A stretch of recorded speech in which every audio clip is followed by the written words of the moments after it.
On September 6, 2025, the organization Ray of Hope held their 19th annual Suicide Awareness and Prevention Walk.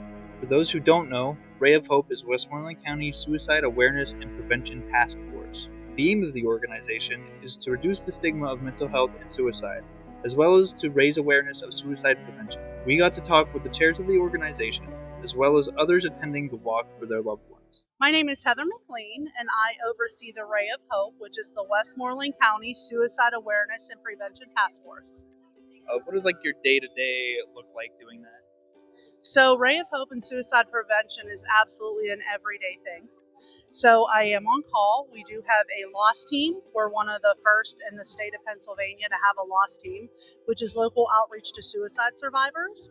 And so that means we can get a call from the coroner's office at any given time that there's been a suicide in our community. And so we have a team of people that respond to that. We can have an emergent response where we're going out immediately, or we could go out the next day, within a few days of that, whatever the family needs. We do a lot of events to try to honor our lost loved ones and also to support loss survivors. And so the day's busy and jam-packed with things. My first name is Trish Bradley. I am on the loss team. I am with the Ray of Hope as well, and I am also the co-chair of the walk this year.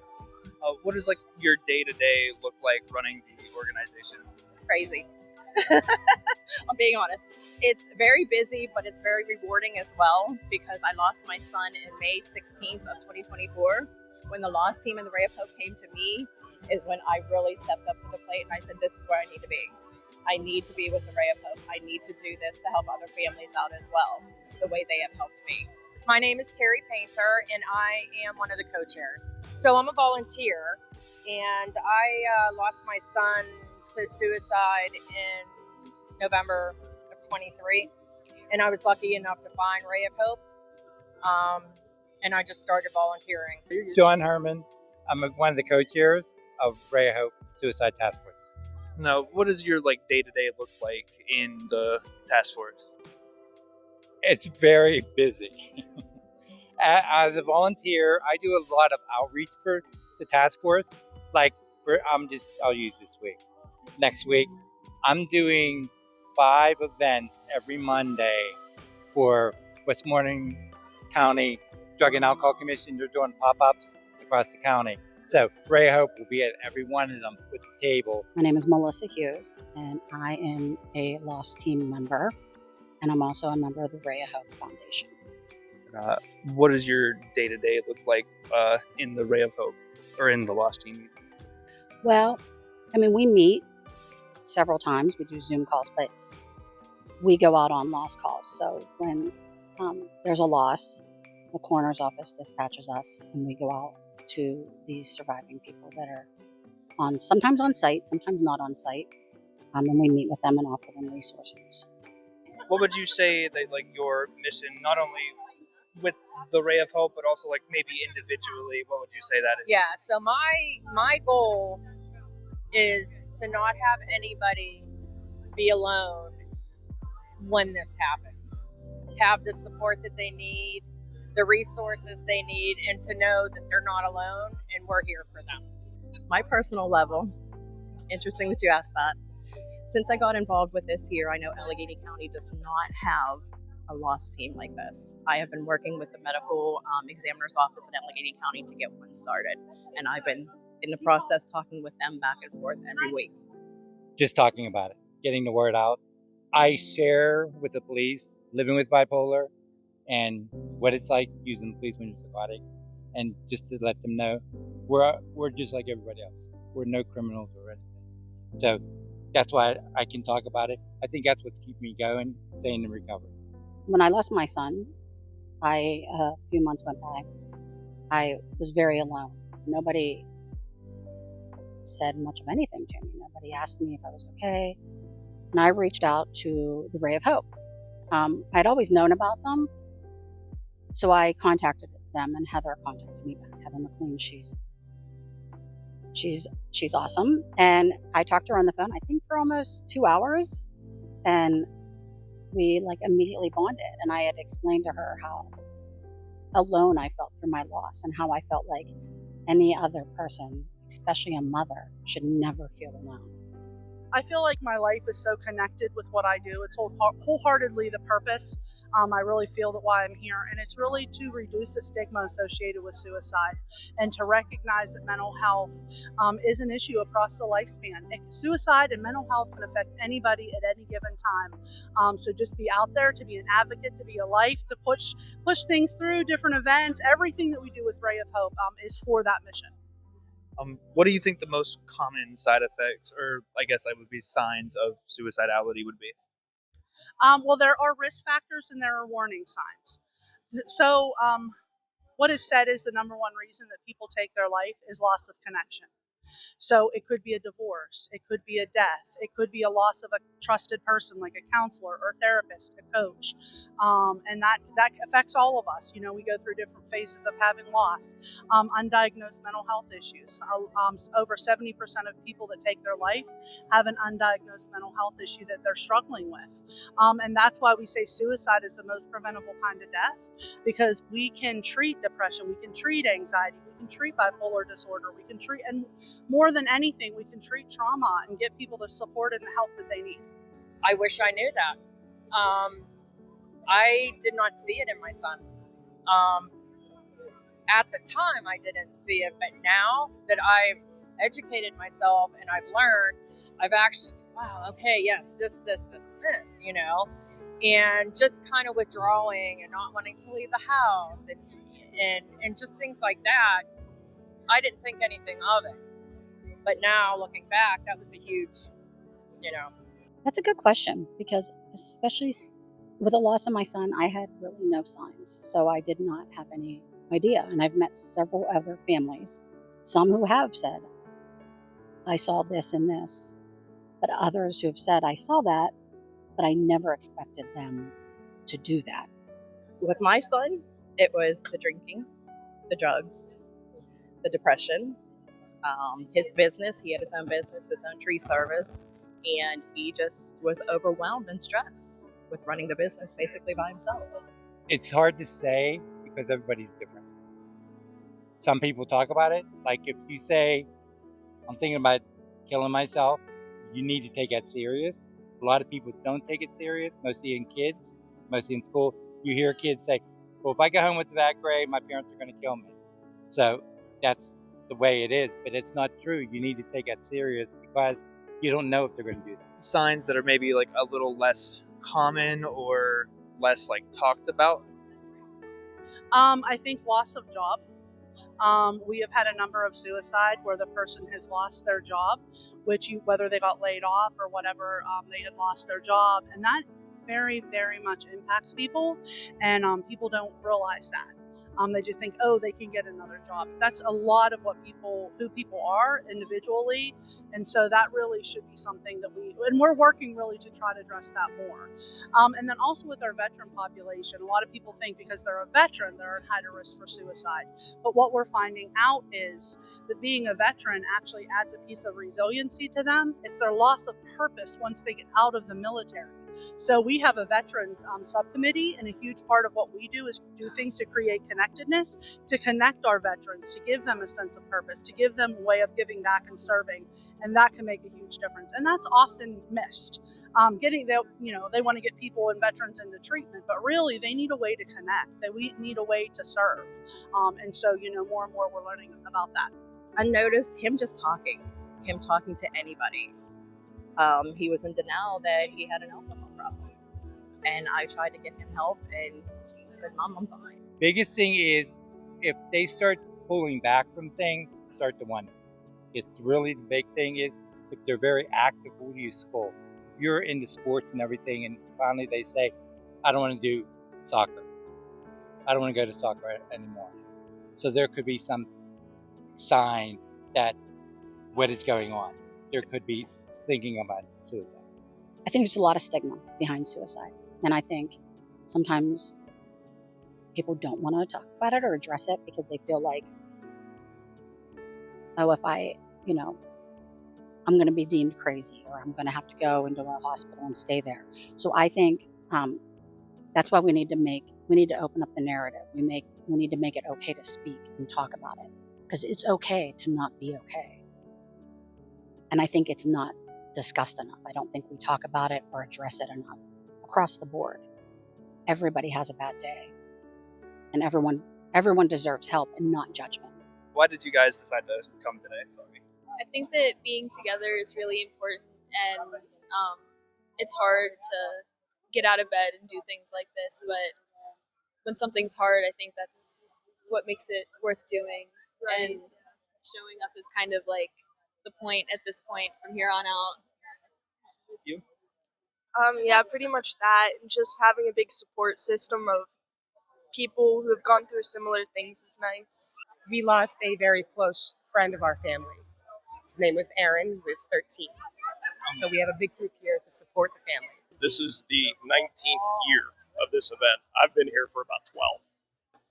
We're here basically just to show support for anybody that's experienced suicide, gone through suicide. The whole event is about prevention and awareness, just making sure people are aware of what it is, if there is any true way to prevent it. It's just a chance of fellowship, just to bring people together that have all experienced the same thing. Have you dealt with like a suicide personally, or been affected by it in your own personal life? I have to say, thank God that I have not. However, my son's an attempt survivor. I have a sister that's an attempt survivor. I have a best friend that's an attempt survivor, and my husband is an attempt survivor. So you think about how different my life would look if that would have been different for them, which it's amazing, and I thank God for that they are still here. We've both lost 2 friends within 6 months of each other. It affected all of us very deeply in ways that I can't word. They're more than what happened to them. This is just a way that we can come together and, say their names, and, it's the most important thing to be together. Actually, I've tried it 4 times myself. And so prior to my doing this event, no. Since I've been doing this event, 3.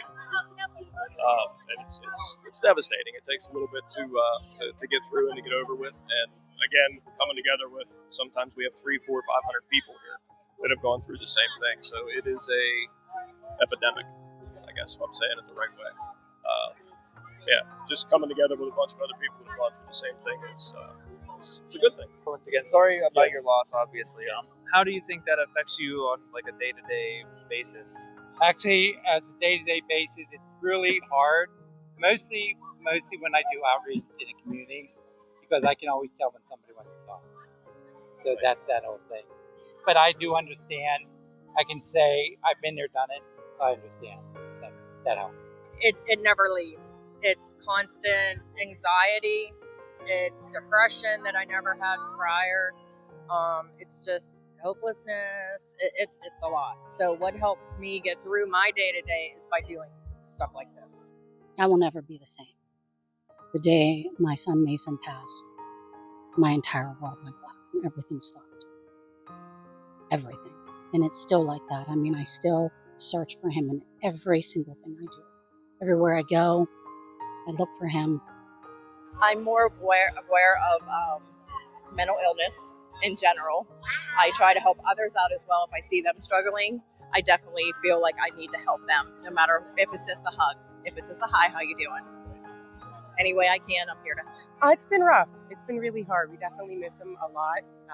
And it's kind of brought more awareness to our group on trying to support people when they're having a rough time. Do you think that we deal with not only like mental health but suicidality? Do you think we deal with that in like a proper way in our society? In my field, we talk about suicide every day. We say the word suicide, but really, out in the community, different people struggling, that is not something that we talk about enough. Just like people with diabetes, just like people with cancer, we need to be talking about suicide and how people struggle mentally and getting people the support and the help that they need in an emergent way, not waiting 2 months for an appointment, not waiting 6 months to see a psychiatrist. And that's really what we're missing. That's what I love about Ray of Hope, because it's a group of people that come together for a common mission, and it's amazing. It's really amazing. Absolutely not. Look, suicide's a scary word. I understand that. It's almost like saying Beetlejuice 3 times. Nobody wants suicide to come to their house, to come to their family. It is scary. So it's avoided. And that avoidance is not doing anything to help raise awareness, to just say, you know what, my son died by suicide. I'm not ashamed, but I want to help people. I want people to understand that there's no stigma to it. For the most part, yes. But there is some things that we could get better at. Absolutely not. I don't think so either. I feel like it's something that's often ignored or not taken seriously until it's already too late. Like, people make jokes about it all the time, obviously, and then, I don't know. It's just, mental health in general is not as big of a priority as it should be. I think there's a stigma to it that needs to be removed. I feel like people become embarrassed to talk about the thoughts that they might have, and I think that needs to be fixed so that people can step up and ask for help when they need it. The hard answer is no. The current answer right now, what I'm thinking about is we're getting there. We're getting there. We're making people aware. Slowly but surely, we're trying to get the word out and make people just be aware of the signs. No, I do not. I don't think there's enough help out there. I don't think there's enough resources out there. I think the average person, just put yourself in this situation. You're at work, right? You have to take time off. So what do you go to your employer and say? I'm struggling, thinking of taking my life. Because now you feel like, oh dear, like I just opened that door. And now what are they going to think of me? Are they going to say, well, he can't work here, or she can't work here? So that's what I mean by the stigma. There's so much stigma. There should be a safe place. And I don't think we have those resources. No. How do you think we could improve on that? Just talking about it is the big thing. I am a trainer for police. So I train police officers mostly in crisis intervention team. What that is we're training them how to deal with mental health and drug and alcohol that you don't go to jail. So there. I've been training since 15 in Westmoreland County, and it's close to 600 officers just in Westmoreland that I've done. I think now, looking back on things, it's really important to always show up, be present, ask questions. Ask, are you okay? What's going on? You may seem like you're annoying, but I think it's extremely important because sometimes in that moment, when they feel so alone, it may only take somebody to just send a message like, hey, are you okay? So I think that's really important. If you have any kind of idea that maybe somebody's struggling, just check in, offer them help, offer them, show them grace, because nobody wants to be backed into a corner either. So just show them some grace. So I think one of the things to remove stigma is by saying died by suicide rather than committed suicide, right? Committed just sounds like you're committing a crime, but like that it's, died by suicide is just a much easier way to say it. And so I think that's the number one thing to start is by that. I think conversations, talking, organizations like this all over our state is what we need, not just in Westmoreland County, but everywhere. Acknowledging the fact that a loved one has died to suicide. A lot of people say, oh, just died, suddenly in their home. I would rather people know that my son died by suicide so we can educate everyone else. Events like this, I think they should happen more often. I think people need to make it an effort to talk to the people in their lives about how they feel every single day, no matter how uncomfortable it may feel, no matter how scary it is. Just to be there for the people that you love, no matter how scary. Just talk about things, be open, be yourself, and make that leap to ask your family how they're feeling, ask your friends, and make it a priority every single day. Everyone needs to do that together. I think it needs to start in our schools and with the parents. So at a young age, you understand that there's no there's no wrong in asking for help when you need it. I think, unfortunately, a lot of people in older ages are still carrying that sense that you should be embarrassed by it. And I think if we could start with our youth and teach them that it's okay to talk to people. Just more awareness is the biggest thing. And Ray of Hope is one of many different awareness groups that are out there. But of course, I'm partial to this one. What would your message to somebody who's struggling or needs some help? What would your message to them be? My message would be that we all struggle, that they're not alone, that we're here for them if they're in Westmoreland County and even surrounding in the region, that they are not alone. And I know I do whatever I can to get people connected to the Ray of Hope, but connected to services, connected to support. And support can be, there's so much more that they can do. It's not just about medications and therapy. It's about being connected, finding a sense of purpose that can make all the difference to someone in the world. And for that, I talk about volunteering, because volunteering gets us out of our own headspace and lets us help someone else. So it's a change in focus, and it can be very, very helpful. And even experts say that really builds resilience in people, is getting out and helping other people and volunteering. Volunteering doesn't need to be big. Helping your neighbor, writing a kind letter, it can be something really small but can make a big difference in your life. Seek help from a mental facility, someone in the mental field. It's very important to talk about it, to get it off your chest. Even if you have to talk to family first and ask them to go with you, it's very important. We need you. Like, give it one more day. If you give it one more day and you talk to someone, it also is us saying, are you okay? Are you thinking of suicide? Sometimes just by saying, are you thinking of suicide, that relief they feel is like a weight lifted off of them. And then they can have a conversation with you, and then you can decide, but just one more day. You're not alone. There is help. There is resources. You are loved. You're loved. Stay. Give it one more day. Stay. Reach out. Definitely reach out.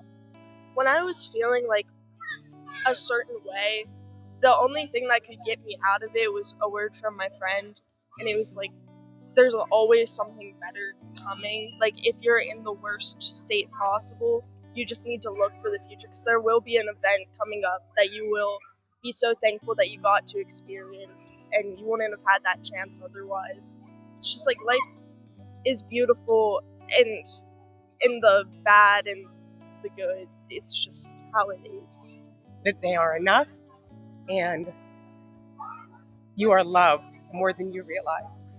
And losing somebody is hard, and just give yourself 5 minutes and ask for somebody to lean on, and we'll get you through it. Get together with other people. Get together with other people that could be experiencing the same situation, going through the same types of things. Never give up hope. You mean something to everybody. It's okay not to be okay. So that's the big thing.